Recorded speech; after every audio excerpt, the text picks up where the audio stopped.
Yeah, you hear that? That ain't no raccoon, man. That's some walking tall in the pines. Name's Bigfoot, Michigan Rob. He came out of the woods with a story to tell. Said he heard a beast crow deep as hell. Ain't no campfire tale, no whiskey fall. He's the real deal, man. Bigfoot, Michigan Rob. Roping books on truth and fright. Talks with the weird in the dead of night. Cryptids, ghosts, the alien mob. That's the gospel of Bigfoot, Michigan Rob. Bigfoot, Michigan Rob. He walks that line between this world and the other kind. He's seen things that'll make your jaw just throb. Say his name out loud. Bigfoot, Michigan Rob.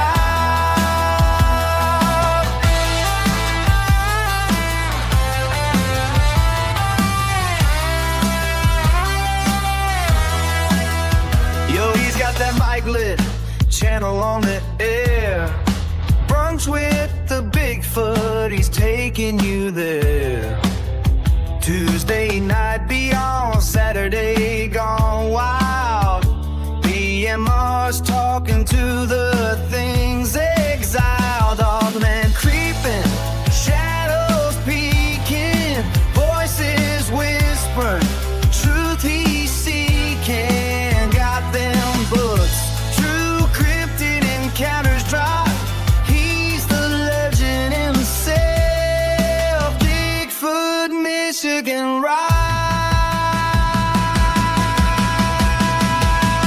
Now some folks laugh, say that boy's dreaming, but they ain't been out where the woods start screaming. You hear that low growl cut through the fog, that's something real.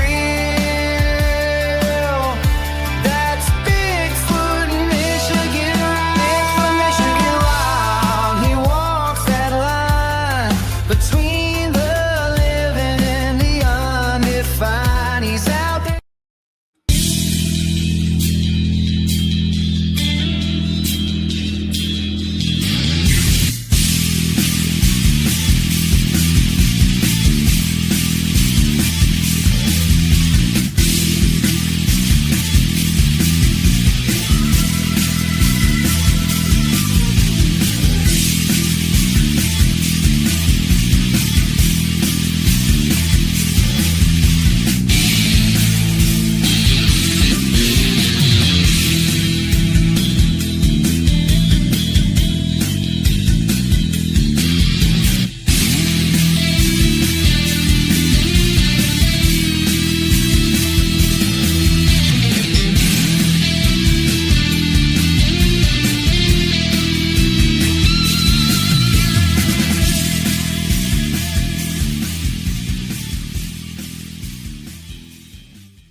Yes, everybody, I pulled a Monica.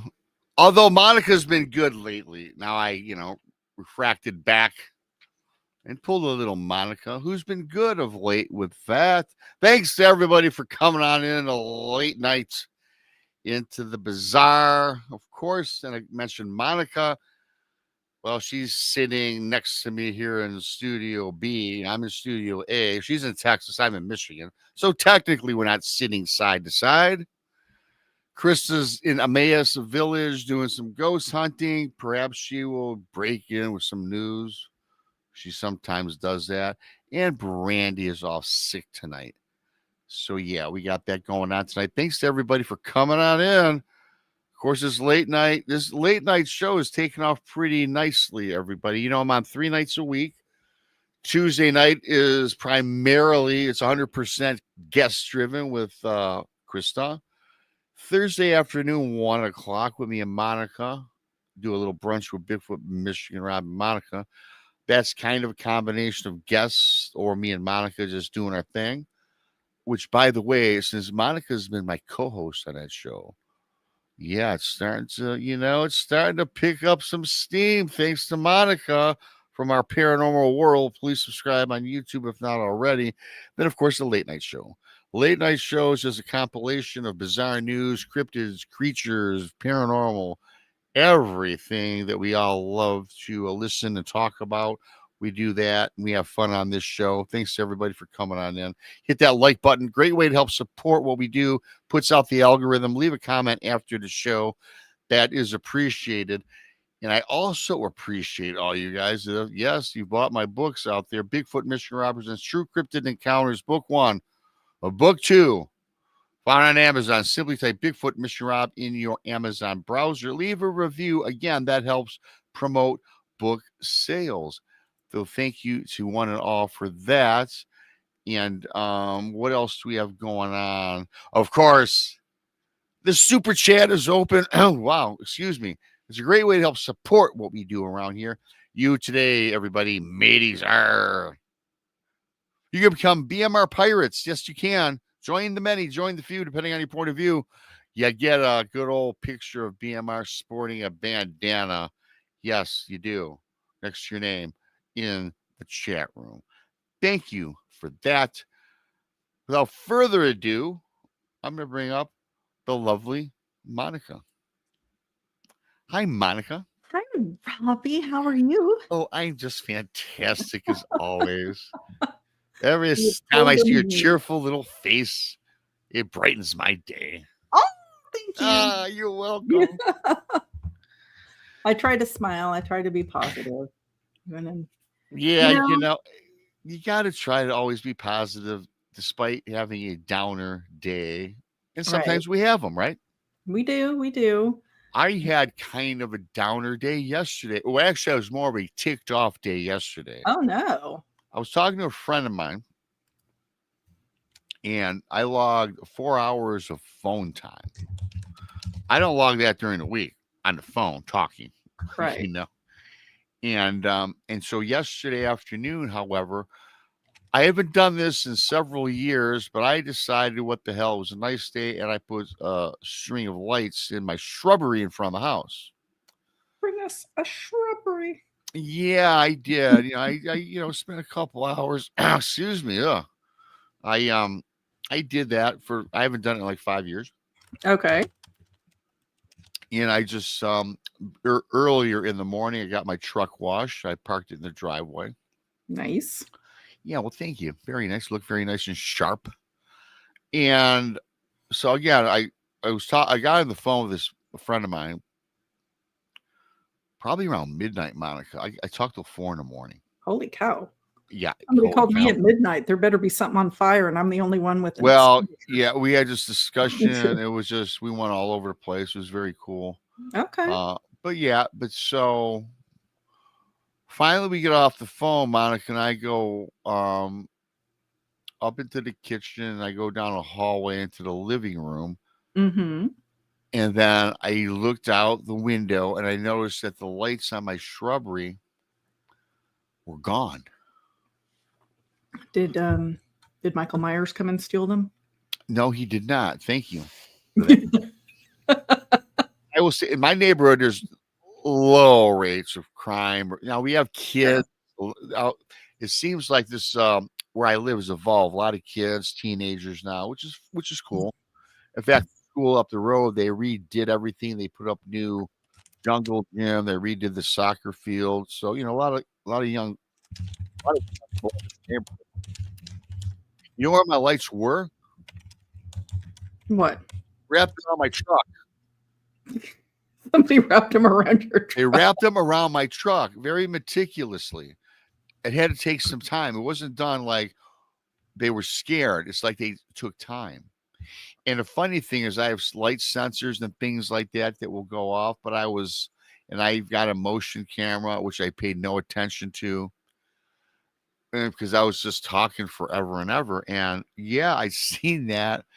So I didn't really go to bed right away because I had to take all the lights off the truck. Mm. And I didn't bother to restring them in the bushes. I said, hell with this. I'm going to bed and do that in the morning.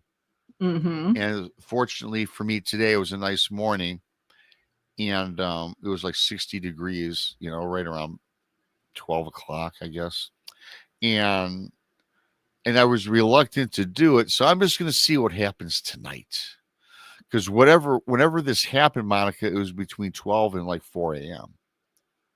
And these That's prime little, time for kids. Yeah. yeah, and these little sons of guns, I mean, I mean, the way they did it, Monica, they wrapped it. They took their time, right? It wasn't like, Well, I guess they figured that you were probably asleep. I yeah, mean, they probably don't know you very well. They figured you were asleep and you wouldn't be coming out. Yeah, probably. I mean, I may or may not have vandalized some cars in my youth. You may or may not have, right? Strike in the early morning when almost everybody is not going to be awake. Yeah. I will let you in on a little secret, which, I was a kid. Me and a group of friends, we formed a group called the UVA. The UVA. The UVA, it was the United Vandals of America. Yeah, we would egg people's cars. Yeah, we did. I didn't egg cars. You did or did not? No, I did not. We and we had houses. Yes, I had a little wild side to me in my youth. Yeah, so technically I didn't do this. Technically, my yes. minions did it. Your but I was minions. the one that orchestrated. Like it was all. I can see you being the brains behind the. It was all aimed towards a very specific person that I really didn't like. Actually, two specific people. So you had an agenda. I had an agenda, and I promise you it was premeditated. Oh, gosh. Yeah. See, Monica, you're good that way. And it wasn't anything, well, I mean, that might have been permanent, but nobody got hurt. It wasn't anything that would have been life-threatening, but it would have jacked up. Yeah, no, looking back on it, what I did. I'm not crawling under cars, cutting brake lights. No, I did nothing like that. That was, the egging. Looking back on life, you said life-threatening. Egging a car, you could scare somebody and they could get in an accident. So looking back, that was not a very cool thing to do. I mean, at the time it was. Until Monica, I was with me and my two buddies, and we were egging cars, and we were in this. We're off on this like area where the cars were coming off the freeway, and you'd have to know the neighborhood to get us. You'd have to go into the subdivision. So my buddy Mike, he eggs this car, and this guy surprised us. He stopped the car on the service drive. He gets out. He starts chasing us. So of course we're running through the neighborhood. And there was this fence. So my buddy in front of me, Brian, he hops over the fence. I hop the fence. My buddy Mike hops the fence. But what happened is his pant leg got caught on the top of the fence. Ew. And he got stuck and he was hanging there. And this guy was barreling down on my buddy Mike. And he got him. Oh. And this guy was like 6'5", 300 pounds. Scary individual, and he was not happy. You didn't hurt him, did he? Here's what he did.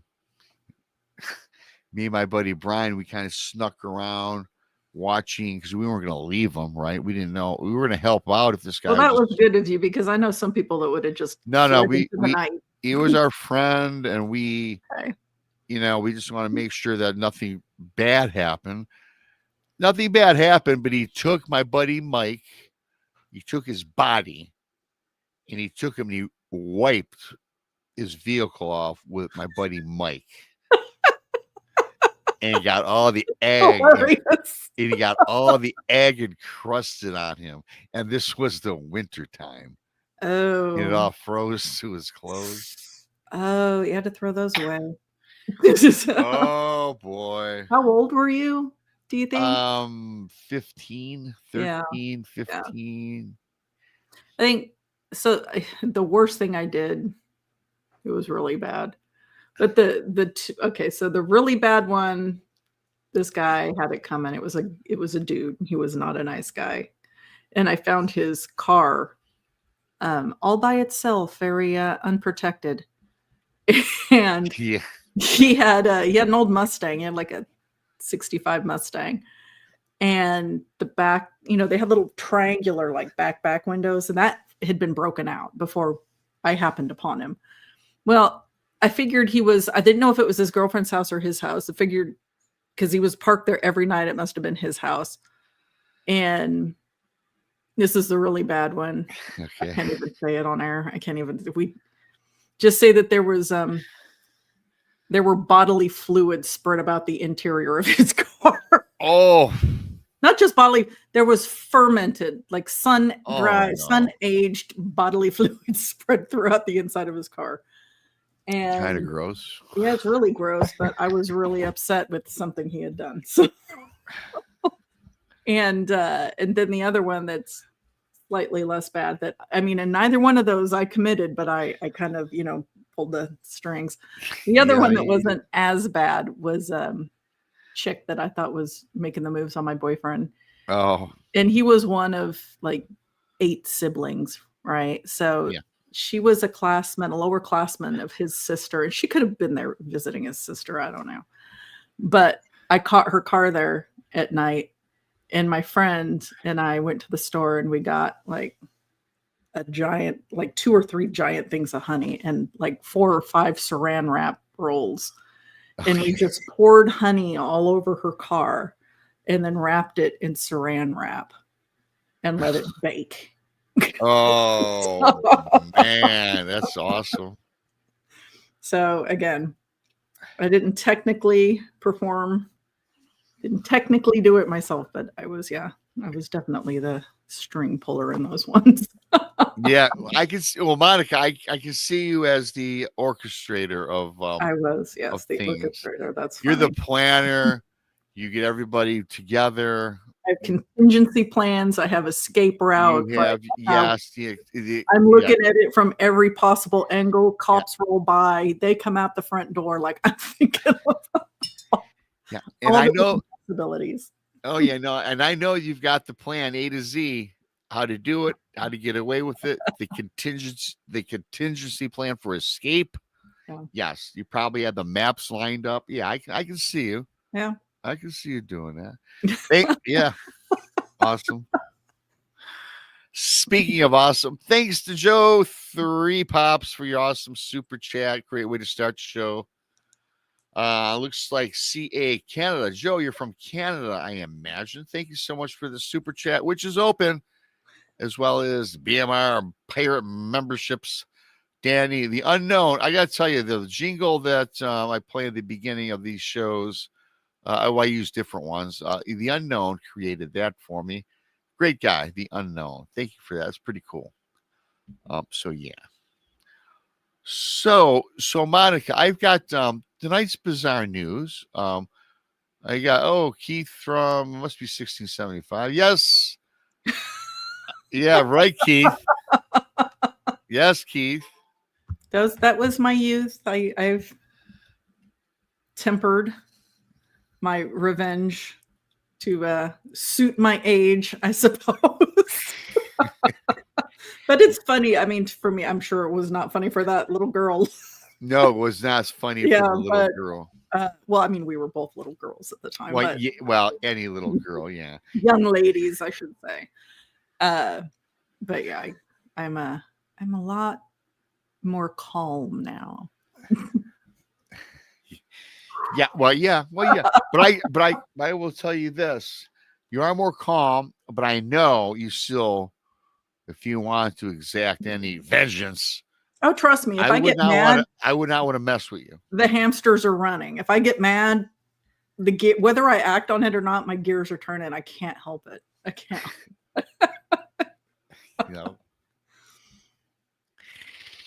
It's a good thing. It takes a lot to get me really upset. Yeah, you know what? Yeah, I kind of got that out of you over the last few years. Yeah, me too. I mean, I'm pretty laid back, low key. My thing is this: if I really get super mad. Thank you, Amy. Thanks, Amy Creel, who is the first matey of the chat room. I love Amy. She's awesome. Met Amy, her husband Jared. I think it's Jared. Sorry if I forgot. I think it is. Down in Missouri. Yeah. She's awesome. So is her husband. Thanks so much, Amy Creel, the first mate of the chat room. So yeah, no, I'm pretty low key. I mean, I will tell you about me though. If I get to the point where I am like super like teed off, and it only happens if it involves great friends or family, not so much myself. Like whatever. I yes, I can be very vindictive and I can be kind of harsh, believe it Mhm. or not, but it's not too often. I could see that if somebody like just stomped all over your bad side. I could see where Oh yeah, you and would, I've yeah. always had that trait, even as a kid growing up. Not a mean Even though guy. I think you're one of the sweetest men on the planet, but I Oh could see where you would flip that yeah, switch. I well, I can can see. flip the switch. Yes, I've learned how to flip the switch throughout life, especially when I got older and ventured off into the real world. That's where Mm, it really kicks in. You know what I mean? right. So, yeah, Fidesz, the Wrath of BMR. I got to tell you, go check out and subscribe to Bigfoot Fades. Fidesz, as I call her. She's a barber or a It's awesome. hairstylist. And she did she showed me this. Some kid, I guess BMR Travels. She's a big fan of yours. She's got your content all over the place. I love her. My She really content's is. all, and I don't know if this kid now. I don't know if she talks the man into it, the young boy, or if he's a fan of the show. Younger guy. I feel like that's AI. He had BMR put in his back of his head. Yeah, I feel like that's got to be AI. Was that AI? Was that Shades? Fidesz, Sarah, was that your work? Let us know. Yeah, because I looked at it and I was like, that looks really real, but I'm gonna go with Bigfoot Fades. Okay, she says It was a woman. I talked into doing it. yeah, how about it was Wow. well, thank you. You're quite the Bigfoot. salesman, Fades. Yeah, I got don't it. know that I can do that. I'm gonna have to give her a call and get her on my sales team. No kidding. Maybe you always should looking- take over the Christmas marketing. Oh, market the package. No, that's your job. You can Well, only I handle can market the package, and if my book comes out in time, you can order in bulk. So you get the bulk package. well, You get the bulk BMR package. the bulk BMR package. Yes, very good. I'm working on my third book, BMR Werewolf Chronicles. I was talking about that. It's not gonna be out till 2027, but I did put together. I've gotten 226 pages written. I started writing this back after the end of book 2, Monica. Did a Wow. lot of research, a lot of talking over things I've learned. It's about werewolves, but I've also incorporated, thanks to you, what I've learned, the Fae. Mm. It's about a Fae queen, how the book starts. So I've put together a script. Oh, is it fiction? It's fiction, but I say Oh, allegedly okay. based on. Yeah, it is fiction, but I say, and what I talk about briefly is, however, could be based on something. I believe this book, from what I've learned, I think maybe probably could have happened somewhere in time or in the world. Because I talk about bloodlines, curses, all the things I've learned, right? I kind of shaped it in my head. Cool. And so I do tell people it is a work of fiction, which has possibilities wrong of with that. being real, right? Right. I'm not gonna blow it off and say, no, this is from like the first 2 books was from people. And yeah, I presented their story. This is my own creative thing. So I might do a live show on one of the days we're off. We kind of introduce the book, but it's not going to be out for till 2027. I Well, wanted that's really cool, Robbie. 2026. Yeah. Yeah. So Well, good And on you. Like mine's fiction too. So, but I think that Yeah. that's cool. But like mine's fiction, but it's like the folklore is based in like fact. Like Yeah. it's folklore. It's real folklore, but the stories are fiction that are built off of it. yes, well, mine is based on fact premises with folklore built into it, right? Mhm. Right. But the story itself and the characters are all made up. Yeah. It's Yeah. like mine. Cool. Yeah. I'll be doing a show. You can tune in and watch it because I think you'll dig it. I think it's pretty cool. But yeah, Well, I'm taking my looking forward time to with it. It's probably gonna be over 500 pages long. I can tell. I'm at 225 right now. Holy cow. Yeah, I'm taking my time with it. It's I more haven't of a- looked at my page count. I have not done with mine, so it's Yeah, going to it's- grow a lot more. I put yeah. If I have like 12 stories. Yours has 12 stories in it. Yeah, because it's like a compilation of short stories. Okay. And it's all based in folklore from around the world Oh, in all okay. different time periods. So one story I want to say is in like 800 80, and then one is like 1963. Like it kind of skips around in time, but it's folklore from all these different cultures around the world. Well, make sure you let me know because I want one of the first ones off the press. Absolutely, I will send you one. Oh, thank you. So we're gonna do our bizarre news, and I've got a variety. I couldn't find anything like I do a funny dumb one. I wasn't in the mood to find one. I know of time, so I did not. Which whatever. But maybe next week. Tonight's show is going to be based on some science and DNA, brain weaponry and psyops. Then we got a Bigfoot in Pennsylvania, a dog man in upstate New York, and the last one, cave systems in Kentucky with a guy that allegedly was part of a experimental governmental program creating humanoids. I believe it. I believe it. I believe it. And that's a great one that we'll end the show with. So we will get on with the bizarre news. Thanks to everybody for coming on in. And let's just do this thing.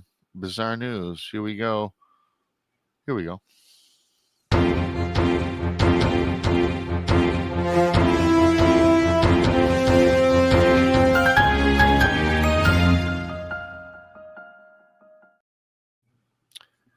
All righty, Monica, here we're going to start with this one.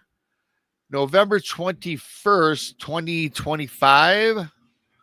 Organ transplant patients may inherit traits of the original donor. Right off the bat, I thought that was interesting. I've heard of that, yeah.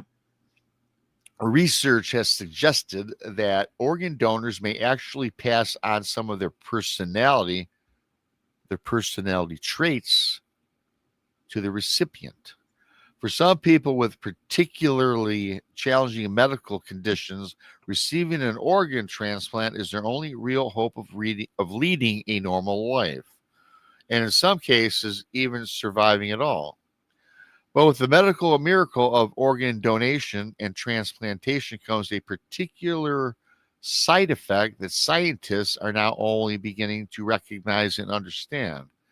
In some cases, donor organ recipients have been found to exhibit notable personality changes that may be consistent with the personality traits of the individual that they received the organ from. In one case from 2022, after Allison Conklin had received a heart transplant, she gained a sudden aversion to eating meat, despite having no issues with eating it before. Did she inherit her vegetarianism, as she turned into, from her donor? In recent research, scientists have noted that bidirectional communication occurs between the brain and the body's other organs, and that this phenomenon seems particularly prevalent in cases where a patient has received a heart transplant. Jeez. Conklin's experience after her transplant extended even further, still to strange sensations of deja vu and flashes of memories that were not her own. Oh. As if remembering somebody else's thoughts. She couldn't have simply heard about these two things either, because recipients aren't given detailed information about their donors. Right. According to a recent study, 89% of organ transplant recipients experience these types of phenomena. Clearly, there's something to this, but exactly how it happens and why remains unclear. Yeah, I can see that happening, right? Because you're introducing tissue, right? And there's DNA in that tissue. So I would imagine that the DNA would kind of combine with yours somehow. I would think there were stem cells involved, but I don't understand like all of the steps to prep for receiving an organ. I know that it's extensive. But as far as memories and things like that, that's interesting.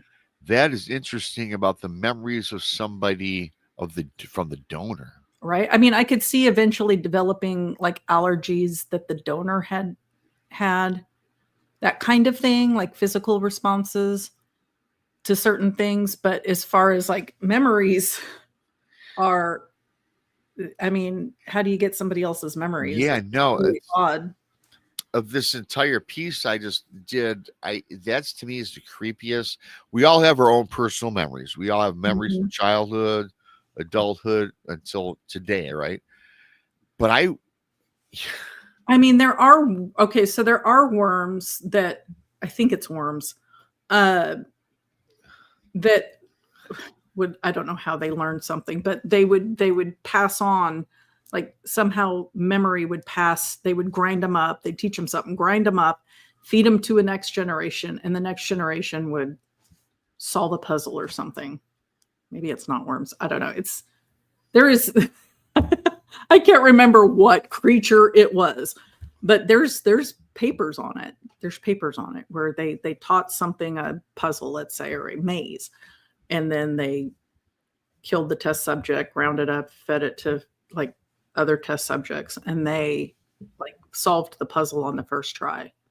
So they were absorbing the memories of the first subject. okay, that makes So I sense. wonder if it's, I mean, not that you're feeding a person, you're technically it's not being ingested, but it is being put in the body, and the body is absorbing the cells from that. Yes, So that's very interesting. it is interesting in the theme, and I'm glad that we have this available for folks, obviously. And yeah, I think the thing though that would have, you and I, we're similar in the fact that our dreaming is so vivid and so real. I can only imagine if this happened to me and all of a sudden I took on memories of other people. That to me would be probably in this whole situation something that I would be like, Well, yeah, that's interesting. I mean, how do you know that it's truly a memory? If you're not interacting with the family of the donor, right. right? How do you know that's a memory and not you just imagining Or something? maybe dreaming it, Yeah, or a dream. Sure. perhaps. Yeah, or you That's just a like good a point. thought pops into your head. How do you know that that is a memory from that person? You probably wouldn't. I agree. Yeah, you would not. At least I don't think I would. Yeah, that's interesting. I mean, I don't know enough about any of that to like No, venture an educated guess. I'm just no. Hey, throwing listen. out like what Some of seems. these. Hey, listen. That's right, Monica. That's why we do the bizarre news. Some of these things we have some insight, and some it's kind of like we don't, and we just offer our opinion and thought. Right. That's how we do it. That's how we roll. But I did think that was worth the sharing tonight with everybody. This Mhm. second one is kind of the same but totally different. Okay. November 21st, brain weapons could alter people's minds en masse, experts warn. There is an ever increasing risk of countries developing mind altering weapons on large groups of people. Again, we're all familiar with this. This dates back to World War II, I believe, right? The use of chemical weapons remains a major taboo in warfare, something that something that no self-respecting country would ever want to be seen to be using, developing, or storing. Now Outwardly. they do it, of Yeah, course. they They just do don't want to know. Yeah, it. you know. Now though, scientists have warned of the development of a whole new class of weapon, a brain weapon capable of imparting mind altering.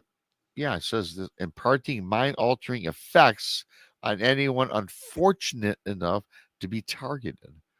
The warning comes courtesy of Michael Crowley and Malcolm Dando, two British academics from Bradford University, whose work is intended to serve as a stark wake up call to the whole planet.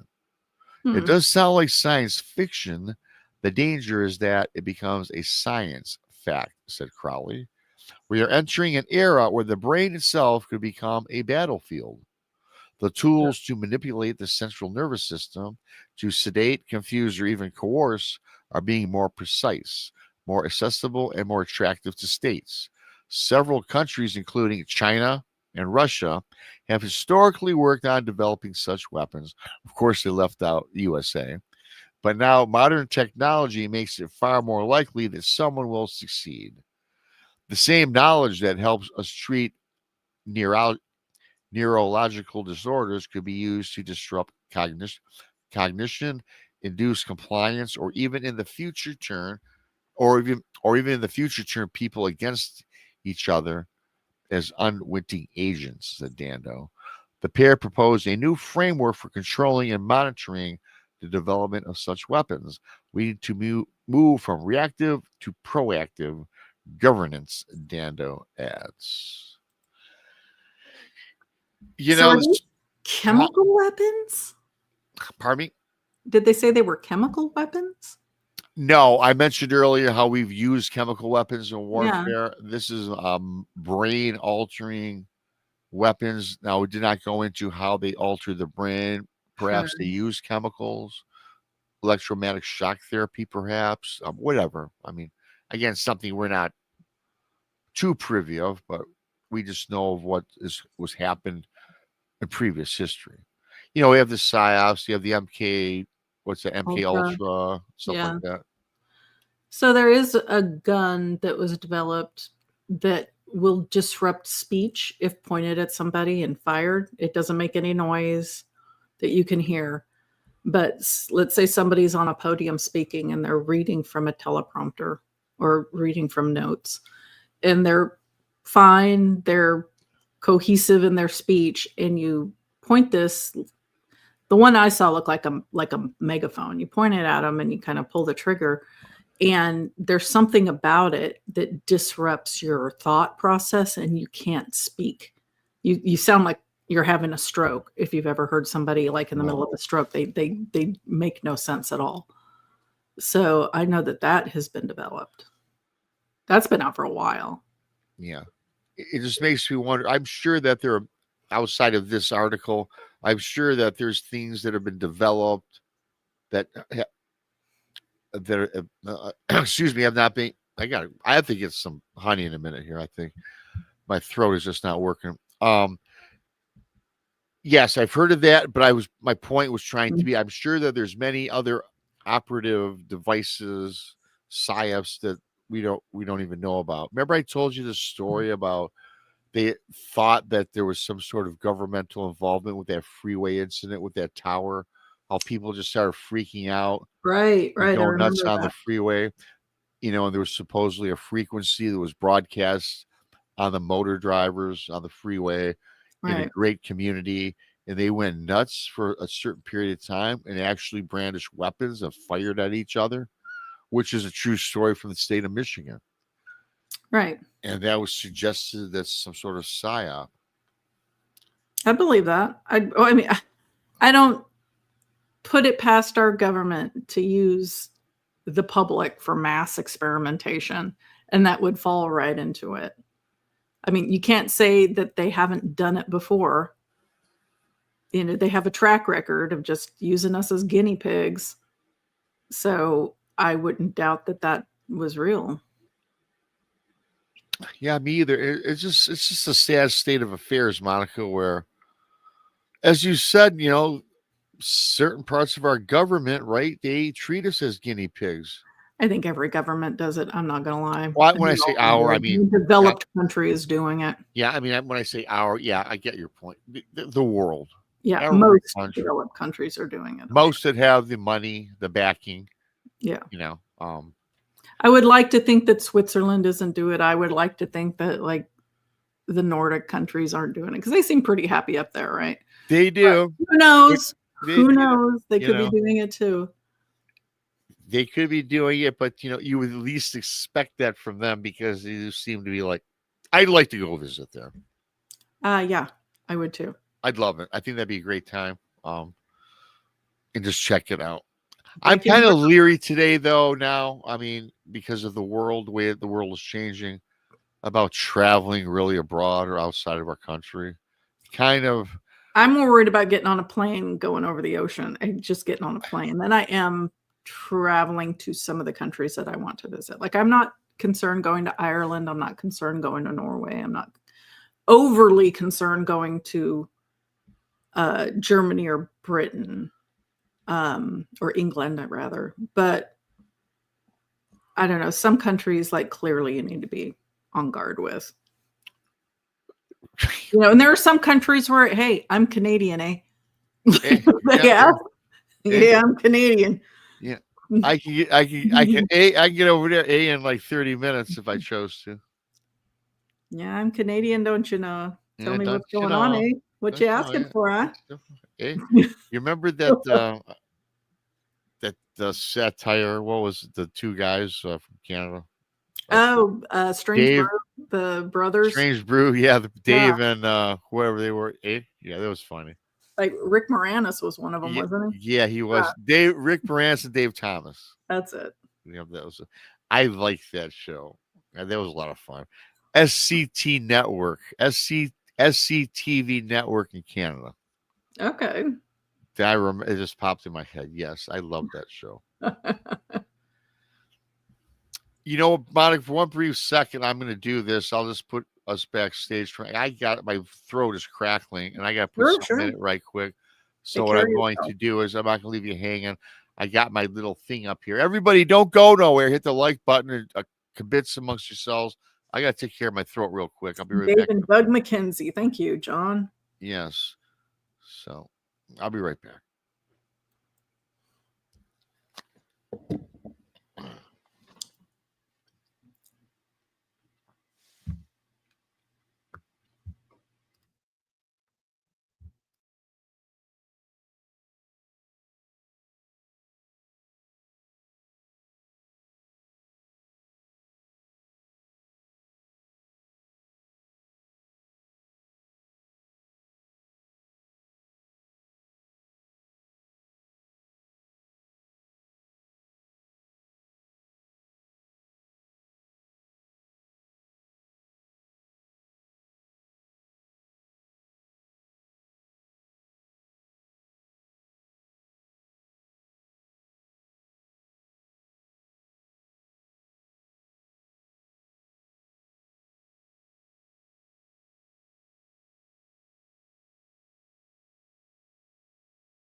Okay, we're back. I learned this old trick. Dave Scott, who's Space Out Radio, he's been in radio for his whole life, damn near. And he said, he told me a good trick that when you feel your voice, and he says he does it almost every night. You take a tablespoon or a teaspoon of honey, you put it in your mouth, and it kind of lubricates your vocal cords. Yeah. Because we talk all the time. And last night I was on the phone for 4 hours talking. Hard candy will do it too. Hard candy? I'll have to remember that. Hard candy, and it's good for coughs. It's good for coughs, like if you have that weird tickling itch in your throat.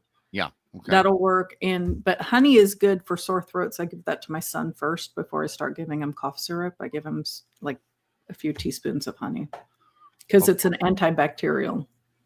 Right. And then when he gets older, you can tell him about hot honey and whiskey. Right.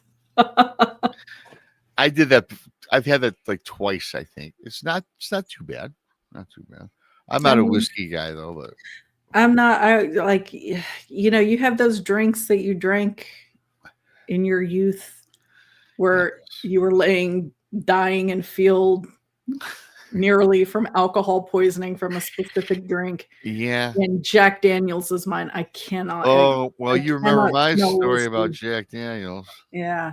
Like I can smell it, but I ain't drinking it. If today I smell Southern Comfort, I will regurgitate and I will feel sick, like I'm going to, Oh, and peppermint schnapps. I don't know how the Oh hell I got a yeah. hold of a bottle of peppermint schnapps. I drank it was like mouthwash, but I drank it until I got sick. I did the same thing with that as well. Well, way back in high school. Yeah, you get what you're handed. You drink what you're handed. Back in our day, anyway. It Back was in the day. pre-roofie, Yeah. Oh God, pre-roofie. Yeah. Hey, quickly, I don't really drink liquor. I will tell you this: the liquors, my favorite is a nice cold shot of a good tequila. Okay. I like that. But other than that, I just, if I drink some beers. Yeah, if I want to drink like liquor and not have a hangover, Silver Patron. A friend of mine told me that Silver Patron. I can drink that, and you get drunk, but I don't have a hangover the next. No, day. me either. I drink Silver Patron when I choose to drink a shot here and there. Yes, Silver Patron is my go-to. Right. Yeah, I like that. There's a couple other ones, but that's my one I buy. So, but anyway, so thanks to everybody for I had to go take care of that. So we're gonna move on, Monica. We got some really creepy ones upcoming now. I mean, those are good educational purposes, I guess, right? All right, keep it rolling, Robbie. Keep it rolling. Well, here's a quick one. Like after this one, there's two really ones we'll get into pretty much in depth, I think. Okay. But this is a Bigfoot experience in Pennsylvania, where back November 19th, a driver witnesses Bigfoot crossing the highway in Pennsylvania. Something very unusual was spotted crossing Interstate 80 in Center County recently, and nobody's quite sure what it was. The witness, who chose to remain anonymous except for the initials BG, stated in a report to the Bigfoot Field Researchers Organization, BFRO, that the incident had taken place this past October 4th at 5:30 p.m. He had been approaching marker 169 around 11.5 miles northeast of Bellefonte when he noticed some sort of creature walking upright with the right hand along the right hand shoulder. I immediately thought, what the hell is he doing? He's going to get hit, as the man wrote. Then, without warning, the figure walked out into oncoming traffic in the road. And all the traffic in front was trying to diverge or not hit this thing or whatever it was. The witness described it as completely dark, all the same color, with a slender to thin build. And I looked and had the anonymously long arms. As it moved, it seemed to glide in a very particular fashion, making it very straight through the guardrail without ever breaking a stride, as if it had passed right through it. Within seconds, it had completely disappeared. I just want to add that I know what I saw, but don't know what I saw, the witness wrote. I'm an avid hunter with 50 years in the woods, and this was not a bear. When a BFRO investigator followed up on the case, they remarked that the witness had seemed sincere and very credible. As things stand, however, exactly what he had seen crossing the road that day remains a total mystery. I threw that one in there, Monica, simply because of this. We always talk about, at least I try to, about data, research points, right? And again, Monica, Bigfoot crossing the road, I think is, if I'm remembering correctly, that's the number one experience that people have. Yeah. I mean, the overwhelming majority of sightings is it like in the headlights crossing the road. But that just happened a couple of days ago. Yes. Well, October. Well, this was reported in November this month, and then it happened in October. Oh! I just heard the November date. So okay. Yeah. No, I mean, I like to throw those in there because I think that's important. That's okay. Oh, Rob, why are you telling us about this? We've all heard this. For me, I don't. To me, I'm always going to report on those because, again, it's important. Hey, listen, the majority of people, that's where you have these experiences. And it's often not from researchers or people into it. It's average Joes out on the road, and they come across these things.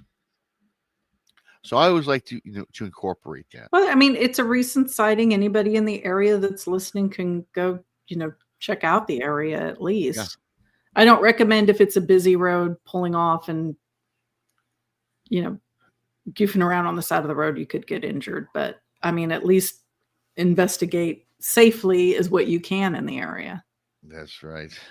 to drink Yep. more rum. That's right, Brian. Yeah, Brian Bowden, Sir Brian Bowden. Go check him out on his YouTube channel. It's fantastic. Simply go to Brian Bowden, Sir Brian He Bowden is on YouTube. He's awesome. on Wednesdays at 8:00. I can't wait to hang out with him some more. I hung out. Yes, Monica and I hung out with Brian, Sir Brian. He's a great guy. I love Brian. He He's a is great friend wonderful. of mine and Monica's. He's awesome. And he's just what you get when you see him talk on his channel. He's the same guy, much like myself, Monica. We're the same people. I love Brian. And Brian is going to be a featured guest for my Christmas when Christmas season comes around. I have my Christmas shows all lined up, and Sir Brian is among those folks. Thanks. Awesome. Brian. Yeah, we got a good December coming up. So, yeah, I like to report that because, again, like you said, hey, we all see it. And speaking of rum, mateys, you can become BMR pirates. Arr, join the many, join the few. And the super chat, of course, is open. And thanks for the super chats I got earlier today. Great segue, but we're going to move on, Monica, because these next two that I have, I think that they're quite fascinating. Moving on. Okay. This took place in the Northern Wilds. This report was from the Northern Wilds Newswire. Bizarre encounter reported in upstate New York. Okay. Adirondacks, New York. Mhm. A pair of seasoned hunters from Warren County are saying they witnessed something deep in the backcountry that they cannot explain and now wish they had never tried to. According to the men who requested their names to be withheld due to fear of ridicule, the encounter happened just before dusk in a remote stretch of the state forest near the Hudson River headwaters.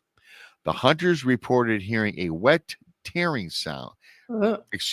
Yeah, they reported hearing wet, tearing sounds from a ravine and assumed a black bear had claimed a fresh kill.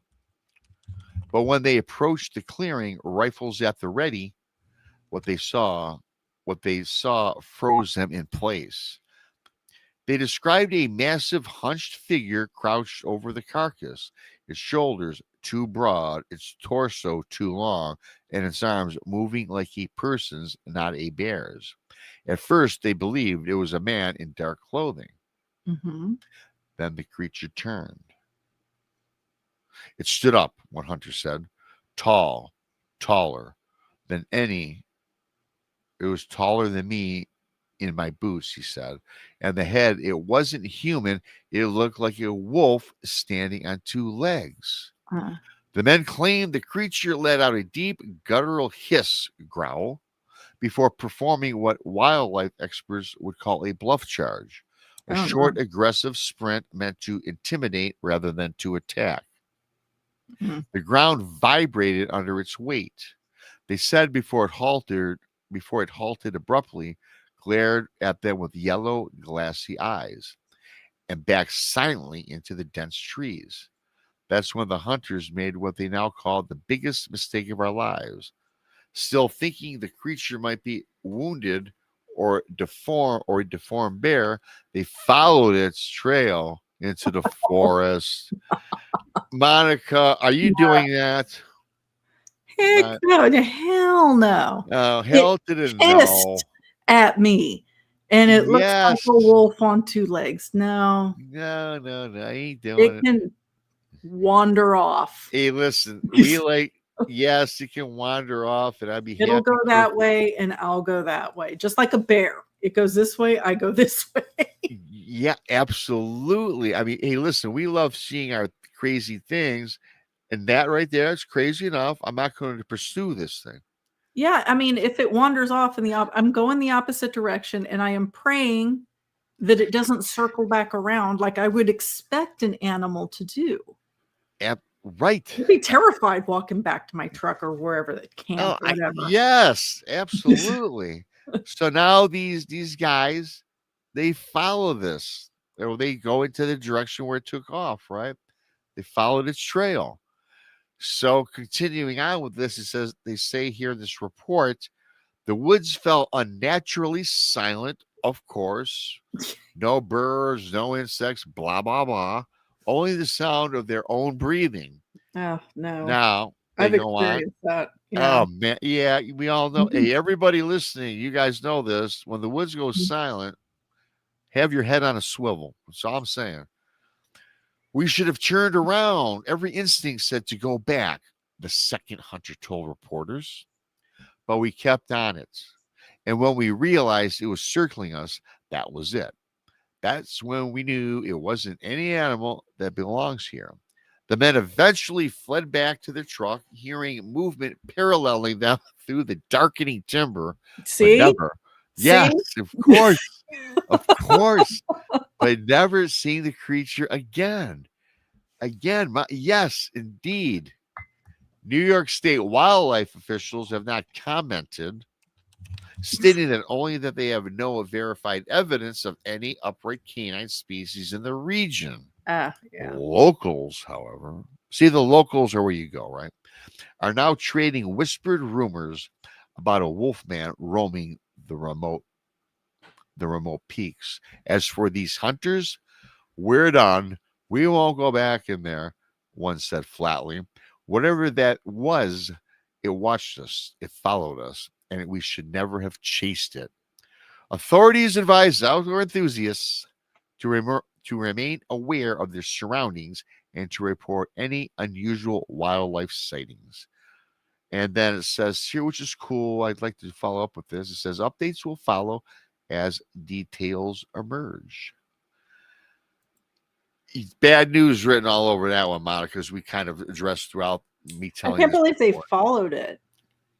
Like, on one level, I understand, like, they're responsible hunters. They see something they think is deformed or injured and it's not going to make it in the wild. They want to put it out of its misery. I get that part of it. But if it looks like a wolf on two legs and it goes, it's like a growl hiss. Yeah. Sorry, Mr. Bear. Like, nature dealt you a crap hand. Go in the other way. Presuming that it is a deformity of nature or a messed up bear, you don't follow, like you just said, like the report states. His said, me and Monica, hey, listen, you and I love experiencing these things to an extent. We will, once it's gone, guess what? We're going back to our car. Well, calculated risks. And if it's an injured animal, I mean, you don't know what it's going to do. Those are dangerous. Those are so dangerous if it is truly injured. Yeah. You know, like they thought it may be. Yeah. You know, yeah. Yes. I mean, they're confident, you know, kudos to you for being a confident hunter. They had their rifles in hand. Calculated risks. Yeah, I gotta go. Yeah, I'm going. I tell you what, I'm with you on that. I'm going to, and here's the thing.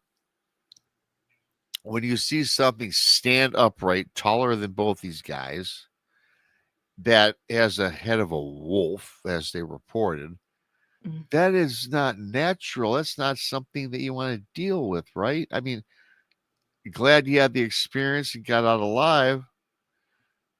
And as you mentioned, yeah, kudos to them for being brave, but stupidity gets you nowhere. No, it gets you dead. They were lucky. Or at least a missing person. Yes, well, a missing person or yeah. I mean, they're lucky they were able to report this. Right. And even let's say it was a bear and it was a deformed bear, it was starving, you know, because it's deformities, perhaps. I've seen bear attacks. That's one animal I am messing with. I am not messing with bears. Me either. In fact, we've talked about this several times, and I'm so ticked off that I happened to watch that grizzly bear attacks, black bear attacks on folks. It's certainly not PG-13. It's not, and what's left behind is grisly. So yeah, it is grisly, and I cannot think. Well, there's several ways to leave this world that are very gruesome, and that is probably in the top 3. Yeah, I'm good. You know, I'm good with that. Glad they made it. And yeah, upstate New York, everybody. Now, New York's got a lot of crazy stuff going on. Not just Montauk. They've got. Oh yeah, they've got a lot going on there. Montauk has got some crazy stuff, and my friend Chris Garitano has done that Montauk Chronicles, which documents a lot of stuff that allegedly happened out there to some young boys, and it's brutal, and it's a compelling thing. If you haven't seen it yet, you should go check out Montauk Chronicles. I have not. That's from you Chris. should check it out. It's interesting. That's a Chris Garantano. Yeah. Or just look at okay. Yeah, look up Montauk Chronicles. It'll pop up. It's done very well for him. Wow. Okay. Is that on a channel or something? There it is. Just Google it. I'm not sure. I'll just Google. I'll find. Yeah, I'll find. I mean, Chris sends me links for stuff, so I don't know where it's located specifically. Very well. Yeah, I'll check it out. Yeah, Montauk. Was that a research center at one time? Was that a government lab or something? Yeah, I think it was. It has something to do with the government. Like the government were taking these boys and experimenting on them like brutally. Oh, really? Like allegedly they were doing all of this. But he dives deep into it. He talks to people that, had allegedly worked on the base. He talks to survivors of the experiments. Okay. Okay. What's it called? Like the experiments. Okay. I'm definitely going to look that one up. And before we move on, thanks once again to Joe, Keith, and Amy for your awesome support tonight. That's awesome. The super chats.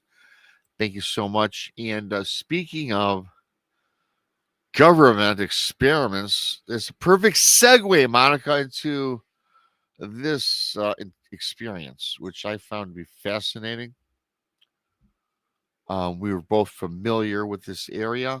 Okay. Not that we've been through here, but we know about this. This is entitled, in this report here, The Cave Workers' Confession. Okay. The Cave Workers' Confession. And this has got all the elements. Lexington, Kentucky. A man claiming to be a former contractor for a classified subterranean government program has come forward with explosive allegations about what is really happening beneath Kentucky's sprawling cave systems. His identity has been withheld at his request, citing fears of retaliation and erasure. And he has only been referred to in this particular story and in his notes as he could have been more creative as Whistler. Yeah, okay. Whatever. Yeah. Give us the story, guy. You know what I mean? I mean, your code name. Yeah. Let me tell you, it's hard to come up with code names. Yeah. I'm sure. Yeah, it is. Hell, it's hard to come up with a title for a show sometimes. No. Time to write creepy things. Yeah. It's more creepy stories or whatever. Right. According to Whistler, he worked 5 years in a restricted access tunnel network branching off the Mammoth Cave system. An area, he says, does not appear on any map, federal or otherwise. The facility, known unofficially, Monica, among workers as Site K47, allegedly housed a clandestine research group specializing in bioengineered humanoid organisms. Mm. They weren't cloning people, Whistler stated in a recorded message leaked to a local journalist. They were building something new, something the forests could hide, but that wouldn't be human anymore. Whistler claims these organisms, ranging from child size, pale skinned figures to 7-foot tall, long limbed forest trackers, were designed for a variety of field operations, including reconnaissance in terrain where drones perform poorly. But after a containment breach 3 years ago, Whistler alleges that several prototypes escaped into the surrounding wilderness. Super. Super fantastic. Yeah. Like Kentucky Yeah. isn't Kentucky enough. The green grass, the bluegrass of Kentucky. They told us to stand down, he said. They told us the woods would take care of it. Sure. Yep. Were the trees sentient? Yep. You know, like is Graybeard gonna walk up and step on it? Yep. You're a natural. Boom. Boom. Yeah. Levy the hammer. But those or Treebeard. Sorry. Treebeard. But those things weren't built to die out there. They were built to adapt. So wow, some organism built to adapt. I get, yeah, hey, over the past 2 years, hikers across Daniel Boone National Forest, land between the lakes, everybody, one of our favorite topics, and scattered state wildlife areas have reported eerie encounters that some now connect to Whistler's claims. These reports include stick-thin silhouettes pacing tree lines at dusk, human-like figures with reflective animal bright eyes, unsettling chatter or the mimicry echoing from ravines, tracks resembling barefoot prints except for an elongated claw-like arch. Oh hell no. Hell no. This is You lost me at claw. yeah, this don't even sound like no damn dog, man. Right. Which You is sound like so it sounds like Slender Man or those what are those white things called? The crawlers, the pale crawlers. yes. Yeah. Similar. Yeah, I was thinking that when I was reading this earlier. Moving on. Though officials from the U.S. Forest Service and Kentucky State Police have dismissed the claims as misidentifications, hoaxes, or internet-driven hysteria, Whistler insists these sightings line up with prototypes he personally observed. So now we have this guy observing all of this, seeing this, communicating this, which reminds me of something I did a couple years ago. A guy I talked to that said he worked for a quote-unquote black ops ABC agency, where he was telling me, Monica, I did a show on this or story, I forget what it was, what media I used, about, he said he was part of a program that was creating part of the Dogman phenomenon, super soldiers. Sure. And this is kind of the same yet different. But moving on. He further alleges a quiet initiative referred to as Operation Reclamation, where unmarked teams are sent into remote forest zones late at night, not to capture, he says, but to monitor distribution. So, okay, they know about this. They're not trying to capture or destroy, but to monitor distribution, which is kind of. So, are they dangerous to the general population if they were to come into contact with it? Does he state that at all? Do you I'm know? going to finish up this. I don't know if I can't remember if this is in this, but you would think, they sound dangerous. First of all, I'm about to say what I just read is hell no, Johnny. Right? I ain't no part of this. Sounds like it'd eat me or kill me or whatever. Anyways, when pressed about why he chose to speak out now, Whistler gave a chilling answer. They were never supposed to breed. When I saw evidence they had, I knew people deserved to know. So I guess when we go back about that, what So was many it? questions. The distribution. I guess that's technically the word for breeding, maybe. I don't know. But so this Well, guy I mean, claims these things are yeah. breeding. Well, there's distribution, and I'm sure breeding is a part of that, but also range, right? What is Yeah, their, because they don't know, they had them in a lab. When you set them out in the wild, Yes, what is their correct. natural range going to be? You know, do they cover 5 square Yeah. miles? Do they cover 10 square miles? Yeah, and really briefly before I continue, you're absolutely correct. Now I'm thinking about this because we hear about the missing 411, all these things. It's in the lower 48. It went Alaska, blah blah blah, wherever. Um, so yeah, so not. I'm sure these things are just not in Kentucky. Oh, I mean, I'm sure they've spread beyond. Well, I mean, okay, so let's back it up. This research facility is in an offshoot of a cave inside of the Mammoth Cave system, right? So it's a side Yes. tunnel within the Mammoth Cave system.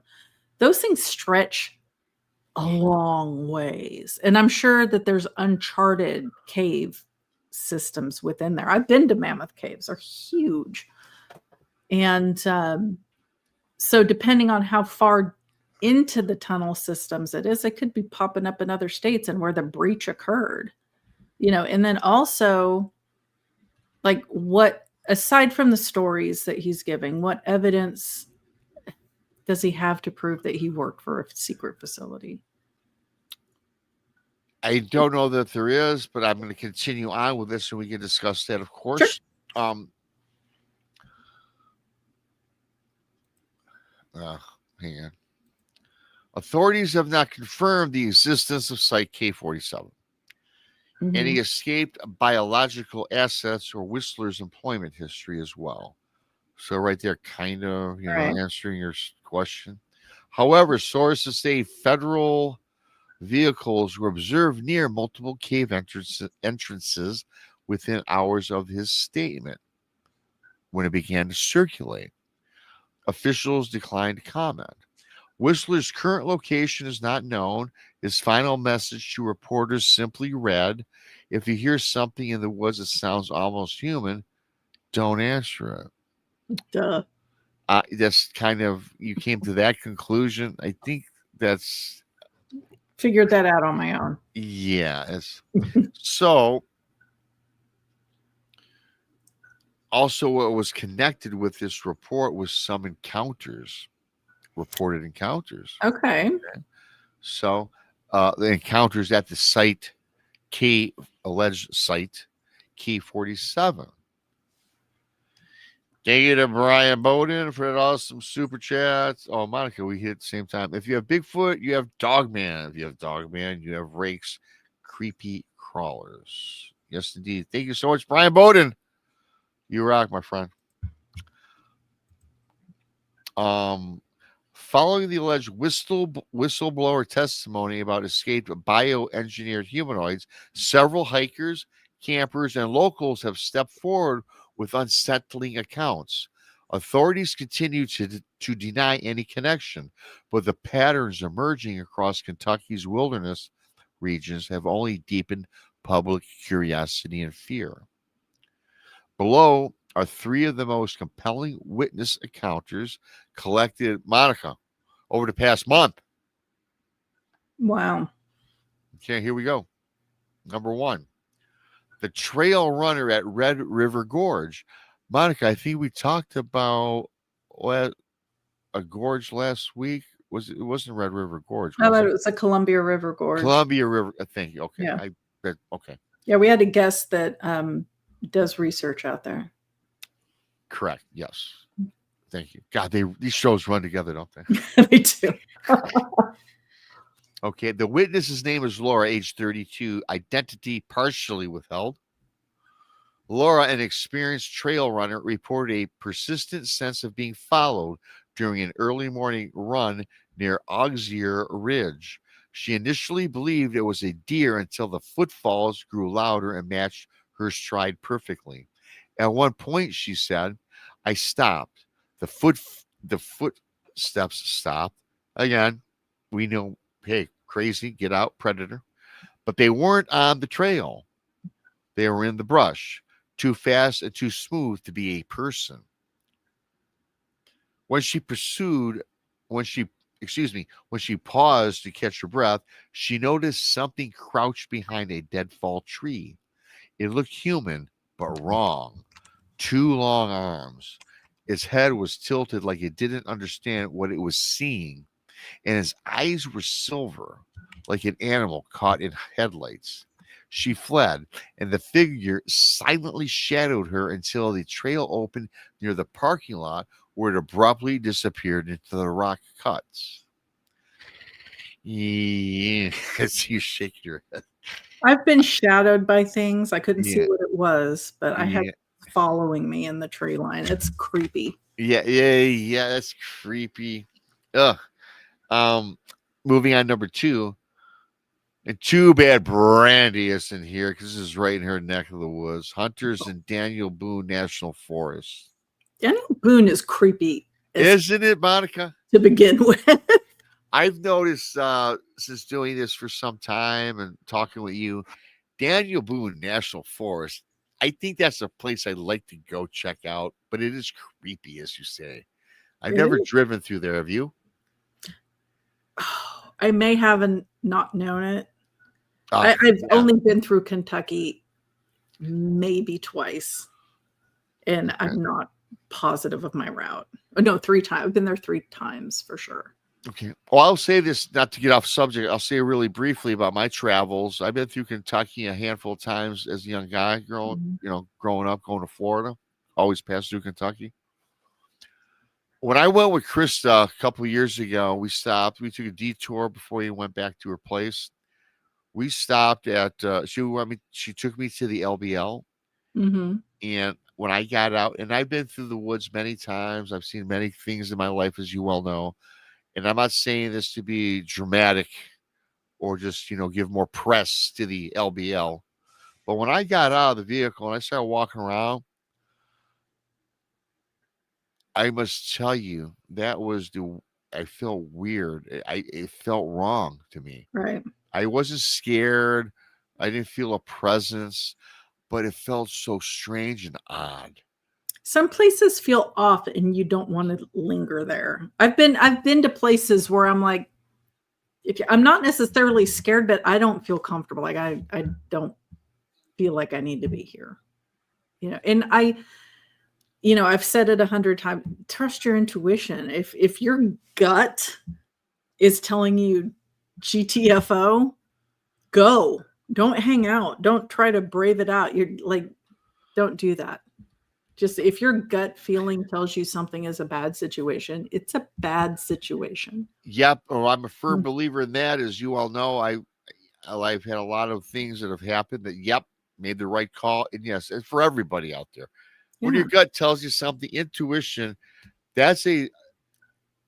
it's kind of a psychic. It's a small psychic ability that we all have. We inherently have this. We do. Well, I think that it goes back to, some people call it your lizard brain. I think it goes back to like deep in the ancestry where we were afraid of things in the dark. I mean, things hunted us and we knew it. I mean, we're so confident in our thinking we're the top of the food chain, and we're not. We're not. I mean, we have weapons. Outside of those weapons, we're soft and chewy. Without the weapons, we are really nothing. Yeah, we're definitely not it, but I like that. We are our soft. ability to create weapons and use them. Yes, we are soft, chewy. We are food.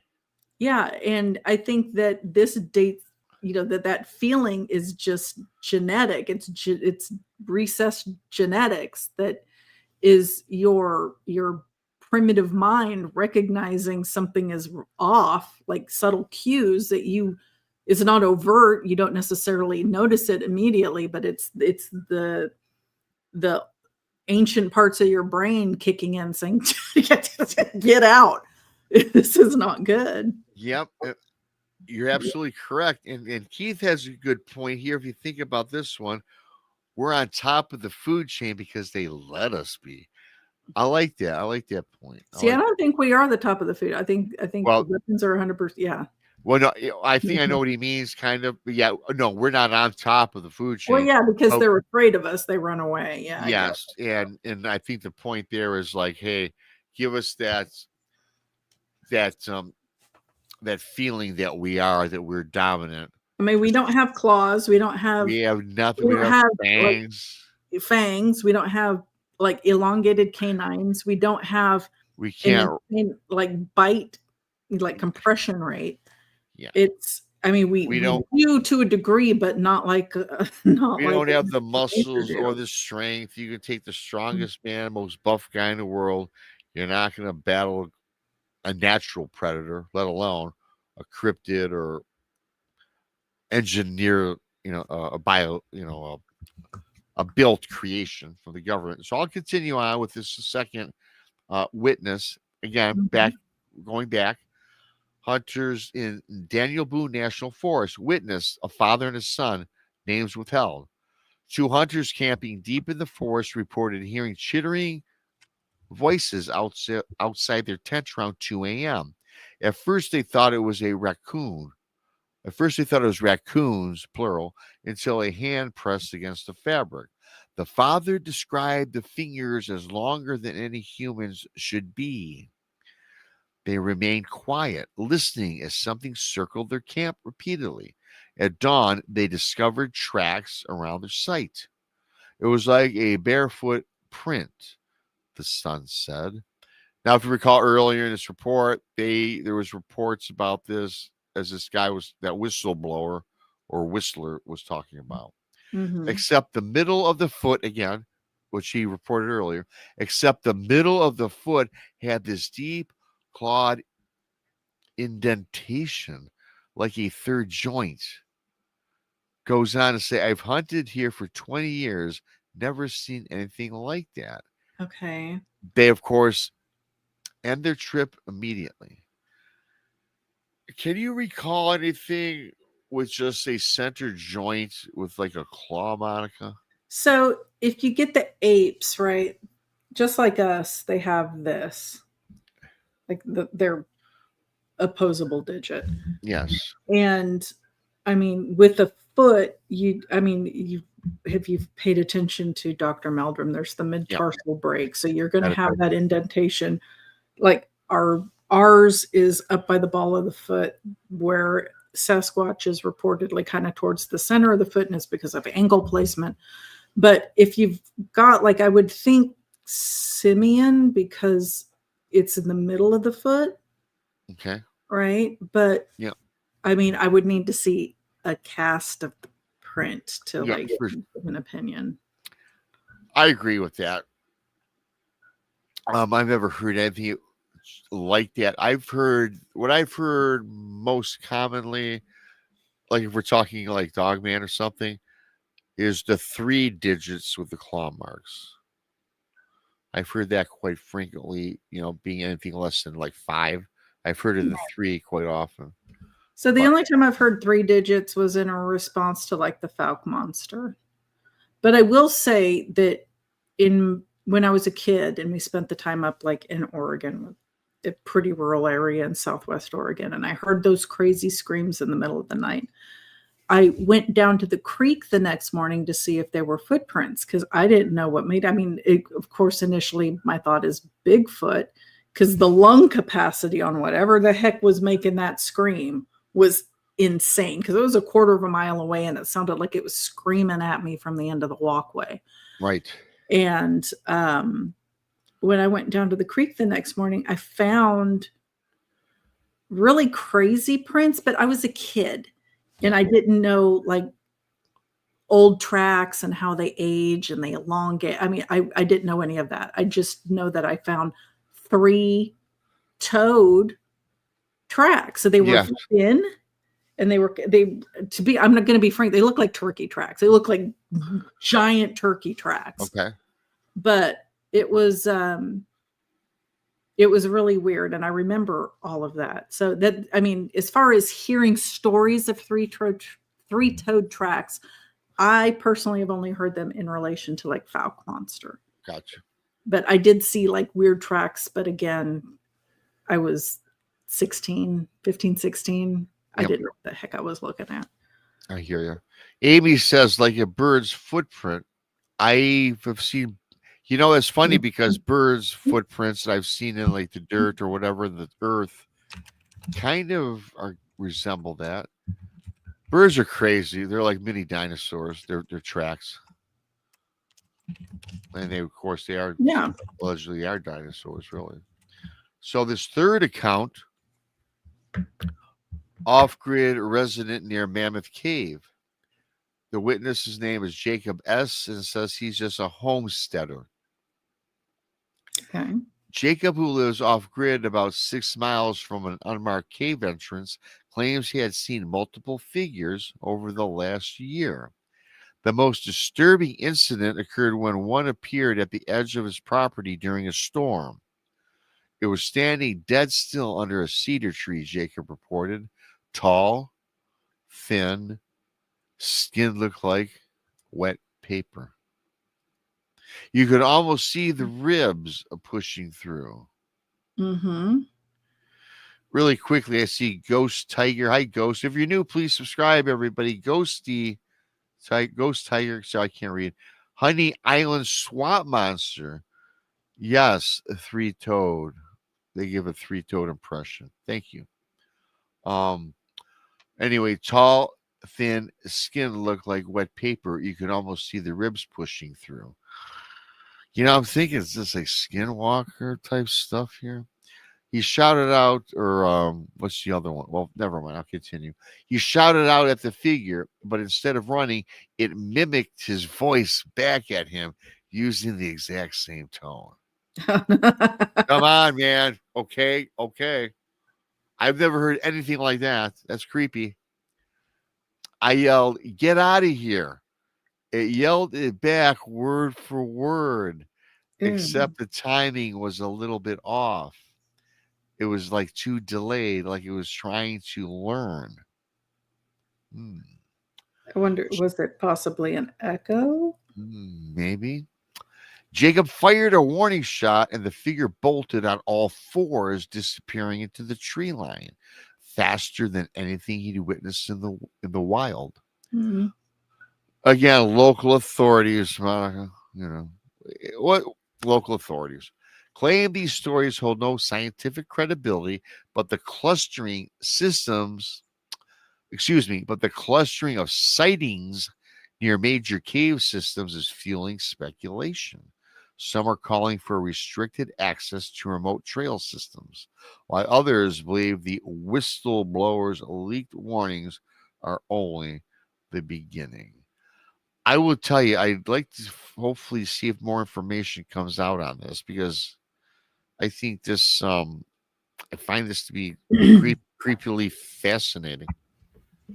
So let's remember that major animal discoveries start with local stories of crazy things in the woods that nobody's ever heard of before. Yes. Right. So there is technically at that point no scientific evidence to back it up until somebody goes in and does some serious research.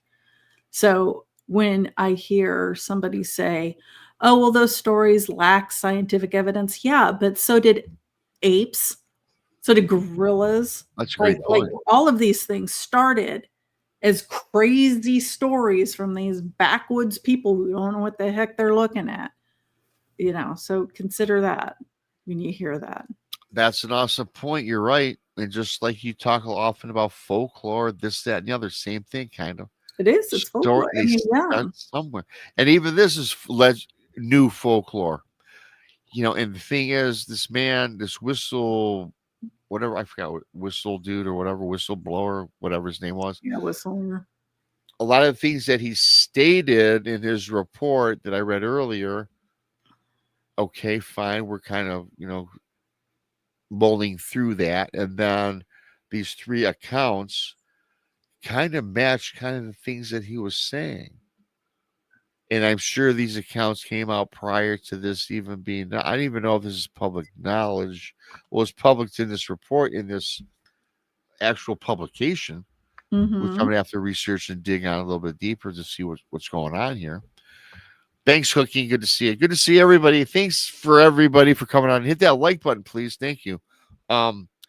So yeah, Monica, yeah, you're right. I like that point because it's just about everything starts somewhere with people, locals in their Yeah. community, in the forest. I've seen this. They report this, that, and the other. Yeah.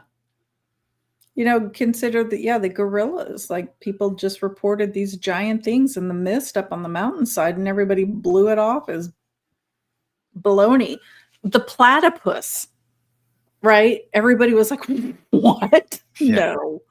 And I will tell you that, like, even when the first specimen was brought to the British Museum, they didn't believe it. They had a specimen on the table, and they were convinced that it was a hoax. It took like several specimens, like in a field research, to go out there to believe that the platypus was an actual animal. Oh wow, yeah. Now, was the panda bear considered a myth at Yeah. one time? Yes. Because like they were like it's a black and white bear in Yeah. the trees eating bamboo. All right.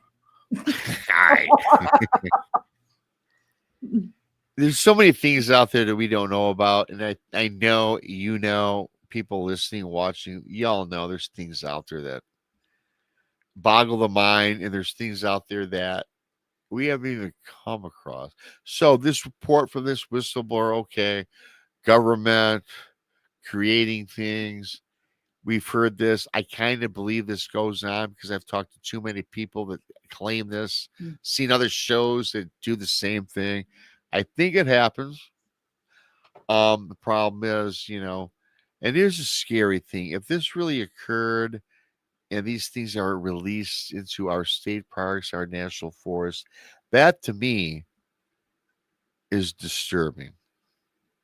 And I don't doubt it because, Mammoth Caves alone, consider it's underground, it's out of the public eye for the most part. Because when you take the tours of Mammoth Cave, you're only allowed in a certain section of this giant cave system. And the government has control. Like, right? It's the state has control, the government has control of the state, in my opinion. Who's to say that there isn't some base down there? And as far as like the national park things, like the government controls that and they can just say trail closed.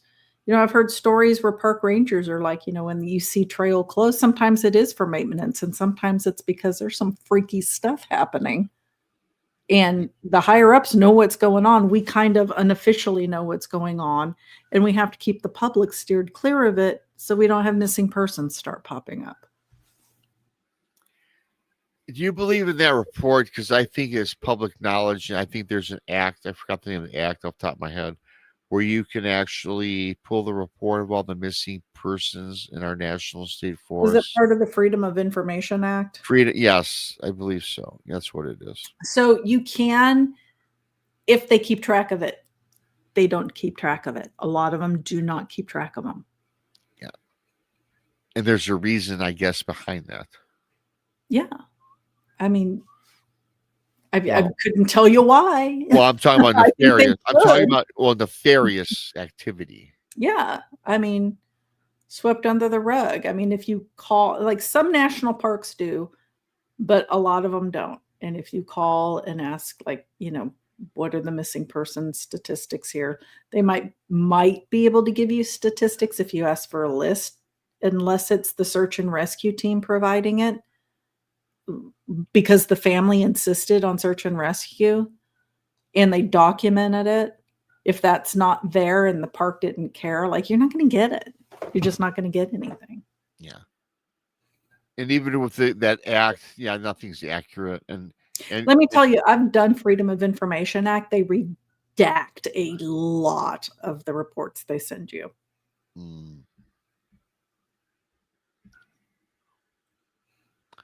Kind of like some of these organizations that report on Bigfoot sightings or dog man, they redact Right. anything that's Well, my paranormal. thing is, like, if it's naturally occurring, if it's bears and mountain lions, Then why are you that's redacting reports? Why are you it's natural process. Why are you redacting? right. And that you would think there'd be no reason because we'd want to know that. I would like to know about mountain lion killings in my area. But that's if you get a report out of If, them, like if you like even I get said, them. a lot of them don't even have them. Do you think that they have these reports, but they don't publish them? They track it, but it's like under a I think they track it, and I think that they don't let it out to the public. correct. Yeah. It's stored away Regardless of the somewhere. Freedom of Information Act, you got to prove I've got it in order for me to give it to you. Yeah, there you go. The proof, the proof, the proof, the proof. Prove that I have one. What's this Ryan saying? There's a report about a woman who lived nearby seeing a black helicopter carrying a bucket with something. Well, they're talking about something in the chat room. But yeah, again. So did I tell you about the time I was at my friend's house in Mississippi? And she lived in a nice community. They had like 3-4 acre lots. Okay. Right? It was custom built homes. We're chilling in the back, and she's big into all of this, just like we are. Yeah. And Chris was there. Chris and my friend and I were kind of sitting around her pool, just relaxing. Yeah. And we hear a helicopter coming. Okay. And I'm thinking, life flight. Yeah. No, I'm not exaggerating. A black helicopter came because it was very wooded. So there's just like an empty space where the pool was. Okay. And it's getting closer and loud. It's low. It's loud. Okay. And this black helicopter that I don't remember seeing tail numbers on hovers just above us. And this dude dressed all in black opens the door and just stared at us for a good 10 seconds. I'm not making this up. No, I know you're not. I know. I was like, no. And I was like, did you date? Did you date somebody that was like special ops, like spec op? Like, did you date? Yeah, right. And he just stood there and stared at us, and I stared back at him. Oh gosh. Because how high up was this? The helicopter? Oh, it was just above the trees. It was low. Really? Wow. Yeah, and I was like, what the F? Yeah, like I was expletive like all over the place. Right. And he just stood there and stared at us. And I stood by the pool, and I made it obvious I was looking at him. Angela did too. Chris did. Yeah. And they hovered there for like 10, 15 seconds. And then he shut the door and they flew off. Oh my God. I God. have no idea what that was about. And your friend did not date a black ops guy or somebody yeah. What did she say? Her response was no. No, she hadn't dated anybody why would in a long time. And I was like, what the hell is that? And she's very conspiracy oriented. She's like, I'm telling you, they're watching this property, because she was saying that she had Bigfoots that traveled the creek behind her house, and she had seen this dogman like creature like come up from the creek and kind of stand at her back gate, and that freaked her out. The Bigfoot were pretty passive with her. Yeah. And this thing gave off like a malicious energy. And I was wondering, like, well, is that part of it? I don't know. Because back then I was not a big conspiracy like person. I was like, but seeing this black unmarked helicopter with some dude like very deliberately opening the door and like kind of like holding on. He was holding on to something. He was just kind of leaning a little bit, staring at us. And I was like, what you looking for, bro? Like, here's doing drugs. So maybe, yeah. That was weird. Like, that was very weird. Yeah, that's like creepy, weird. But then if you go back and what you told me about the Bigfoot in the area, Dogman in the area, perhaps, right? Yeah. Maybe they were looking for it, but it just so happens. So do you think they were staring in at you guys, observing you? Very clearly looking at us, because the neighbors are like, a minute away. They're not on top of each other. The neighbors were. First of all, the neighbors weren't out. We couldn't see them. They were hovering over her driveway, like up a little bit. Yeah. And very clearly looking down on us. I mean, they weren't that high up. They were just at the top of the trees. That is so weird. Yeah, I've never, gosh, that's bizarre for sure. Right? I'd love to experience something like that. I've experienced many things, Monica, but never a military helicopter because again, pissed me off. Well, yeah, of course. Because I was like, want to rappel down? Like I was expecting him to rappel down. And I'm like, now wouldn't that have been something if that would have happened? Because I'm like, what do I like? I don't want to arm myself. This guy's clearly a trained professional. I don't have any chance. But also, like, why? Like, hey, maybe there's activity for sure going around. You know, your friend said the Bigfoots and some sort of perhaps maybe a creature. Like, they really are paying attention to all of us too. I mean, like when I think back on that, it lends to it for sure. Well, for sure. I like that story. That's ooh. Yeah, I can only picture you guys. What? Because I was just like hi. You probably, it seems like he was so close. If you would have flipped them off, he would have. Yeah, I'm like, what do you want? Can I help you? There's no free show going on here. Yeah, I mean, it's not like we were in bathing suits. It was cold, if I remember correctly. Like, and we were just kind of hanging out. And I was like, like, what the F do you want? So did she call any local, or you just blew it off? And that was it? Yeah. Not that I know of. Yeah, she probably would have told you if she investigated. Yeah, that's something. But it lends you to wonder why, because there was a reason. It wasn't to check out you two. I don't think, it was something else was going on that led credence to that kind of. She was like, she's really big. She was really big in the Bigfoot community. Like I said, she had those things that she said were coming down her creek. She was a known commodity. Yeah. The government would know about her. I would guess if they were monitoring people in this field, they would know about her. Which they probably are. Yeah. I mean, and they might know about us. They might know about me back then. Yeah. But I mean, I was traveling back from a Dogman conference that Ken Gerhard had put on way in northern Ohio. Like nobody knew my track. We had decided last minute to stop and stay the night at her house. Okay. So I was just like, nobody knows we're here. I mean, it led me to believe that they were looking at her more than us. Yeah. But who knows? That's awesome. Who knows? Who knows? It's always who knows, right, Monica? Yeah. I mean, I don't know. I think before we close it, let me ask you this briefly. People that do podcasts like this, not just us, there's 1,000 out there, 1,000,000 out there. Do you think that you and I, Tex, whomever, Brian Bowden, do you think that we're on a list or they were monitored just because of our content? Yeah, I do. You do. I think that they probably keep tabs on us. I don't think they're watching us constantly. Right. But I think that, they probably check out some shows. And if we get close to something, they probably pay a little closer attention. So you kind of read my mind. They're listening sometimes into whoever it is, in case we come up with something that they find to be intriguing or well worth maybe investigating if they hear it on a show. I mean, I think that if they hear that we had encounters, like, I think there's a possibility somebody could be tapped on the shoulder and somebody wants to talk a little more in depth about what they encountered or something like that. But I think by and large, they're keeping tabs just to see what we know.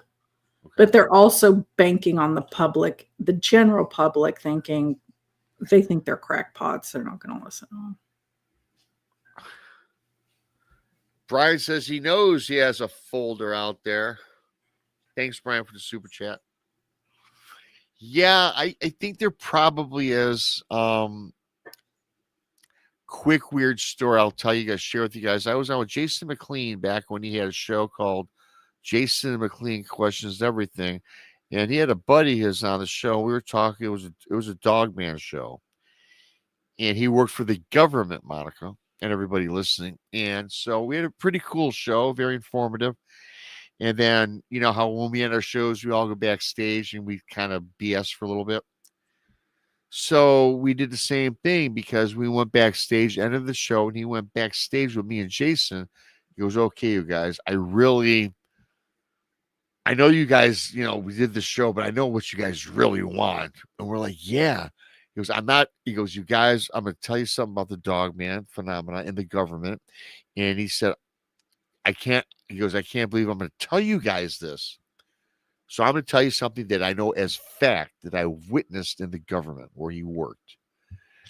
You know what, Monica? Before he was able to continue his sentence, our screens went dark, black. Yeah. They went black. That doesn't surprise me. They went black. And okay, I'm like, holy cow. So I immediately pick up my phone. I call Jason. It goes right to voicemail. I call the other guy because I happened to get his phone number. The other guy that was on the show. It didn't even go to voicemail, Monica. It didn't even ring in. Mm-hmm. So I went back into the StreamYard on the show. Black. I could not connect to StreamYard for the rest of the night. It was black.